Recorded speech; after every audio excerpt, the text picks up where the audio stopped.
Ang isa ka stock gyud nga nibagsak kadali no is Beyond Meat, isa ka kumpanya nga di kuan ilang mga produkto wala gyud mga mananap.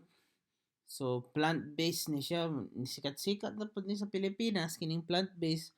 Daghan na pud mga tawo nga moingon siya nga plant-based ko. So kung gusto kag plant-based, Beyond Meat ang isa sa kumpanya nga sikat sa tibok Europa o North America no.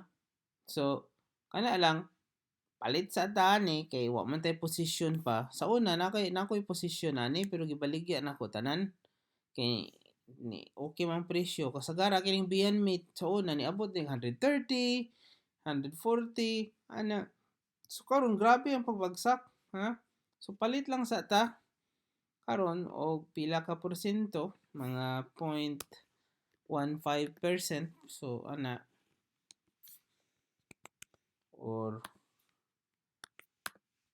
kana atong paliton 0.165%, 0.165. Mura ginang maura ka oy. Okay ra na. So di ta pwede ana basta kay mo charge sa dako. Di ta mo sobra o kana okay ra man siguro ni.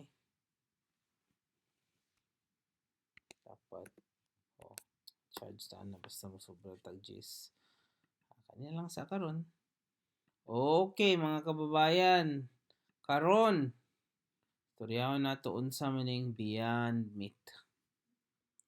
Unsa man gid ni ang Beyond Meat? So, ang Beyond Meat nganong nibagsak man na ilang presyo? Nibagsak siya kay ngano? Kay ang kumpanya wala nila na target ang ilang gi-predict nga kita. Mo ginang number 1. Ha? Unya ang ila pong outlook, ang ilang tan-aw sa kaugmaon sa fourth quarter nga kita sa last quarter karong December nga November, December, January kana mga kuan trading days. Target nila nga hinay ang kita nila tungod sa pandemya. Pero kung tan-awon gyud nimo ani bay kay nagsuri-suroy man gyud ko ani sa ilang mga kasi klase nga shopping center kay mo man ha akong buhat gyud. Mo gyud akong buhat kung ulakaw-lakaw ko. So gikan ko dito nagbisita ko sa Florida, nagsuri-suroy ko sa una kay Slaagan man ta. Kita na ko ilang produkto. Beyond Meat. Na pagkamahal gyud.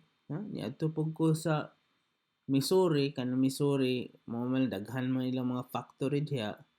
Mahal gyud. Pangkuang gyud siya, pang high class gyud nga mga kumpanya kung nahunaon nimo nganong mahal man nga wa man ta ni sakto nga karne. Ha? Ako ginagisulti nga sa ato pa ang halos nga gapalit sa kining product nila dili mga nagi kwarta kanang sa middle class pa ingon sa sapian kung ikaw wala gyud kay kwarta lisod palito ni ang plant-based. Ang uban pa kay nga karne mas barato pa. So mao na kining